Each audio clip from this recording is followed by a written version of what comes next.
सच कभी ज्यादा देर छुप नहीं सकता। अब इंस्पेक्टर के हाथ एक ठोस और पख्ता सबूत लग चुका है। और अब सबसे बड़ा सवाल यह है कि शीतल और पलक पर होने वाले हमलों के पीछे वाकई पूनम ही थी। इस शानदार और हैरानकुन किस्त में धीरे धीरे पर्दे खुलने लगते हैं और कहानी का असल मोड़ यहां से शुरू होता है। इंस्पेक्टर ने नीली साड़ी के बारे में मुकम्मल तहकीक करवा ली और उस साड़ी को खरीदने वाले तमाम लोगों की फहरिस्त हासिल की। जब फहरिस्त सामने आती है तो सबकी नजरें एक नाम पर ठहर जाती हैं, पूनम। हाँ, 2 साल पहले यही साड़ी पूनम ने खरीदी थी। इंस्पेक्टर फौरन पूनम के घर पहुंचते हैं और सीधा सवाल करते हैं, आपने ये साड़ी कब खरीदी थी? पूनम घबरा जाती है, उसकी आवाज कांपने लगती है और वो हचकचाते हुए कहती है, मुझे याद नहीं। इंस्पेक्टर सर्द मगर सख्त लहजे में कहते हैं, याद नहीं? लेकिन दुकान के रिकॉर्ड में आपका नाम साफ दर्ज है और ये साड़ी वही थी जो अस्पताल के सीसीटीवी फुटेज में देखी गई थी, जिसने शीतल के कमरे के बाहर खड़ी थी। ये सुनकर पूनम की आंखें फैल जाती हैं। वो जल्दी में कहती है, इंस्पेक्टर साहब, मैं उस दिन अस्पताल गई ही नहीं थी, मैं घर पर थी। इंस्पेक्टर पूछते हैं, क्या कोई गवाह है? पूनम खामोश हो जाती है और इधर पिंकू के वालिद आ जाते हैं। वो कहते हैं, मुझे बिल्कुल याद नहीं, मैं इस वक्त पलक को तलाश कर रहा था। अब इंस्पेक्टर को मुकम्मल तस्वीर साफ होने लगती है।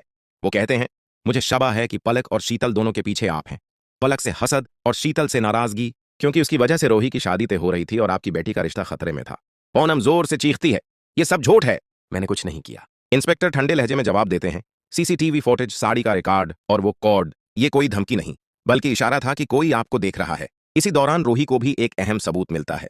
वो शीतल की डायरी के फटे हुए सफात दोबारा पढ़ने के काबिल करवा लेती है। सफात पर साफ लिखा होता है, पूनम मुझे मारना चाहती है, अगर मैं नाहर से शादी करूं तो वो मुझे जिंदा नहीं छोड़ेगी। रोही फौरन ये डायरी इंस्पेक्टर के हवाले कर देती है। अब हर शे वाज़ेह है, ये सब एक सोचा समझा मंसूबा था, मगर पूनम हर इल्जाम से इनकार करती है।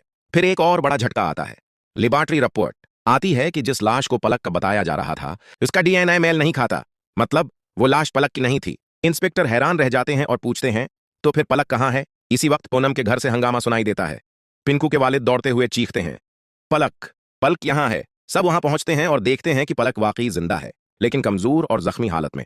वो कांपती आवाज में कहती है, पूनम ने मुझे कैद कर रखा था। पुलिस फौरन घर की तलाशी लेती है और तह खाने तक पहुंचती है। वहां एक छोटी अंधेरी कोठरी मिलती है जिसमें पलक को बंद रखा गया था।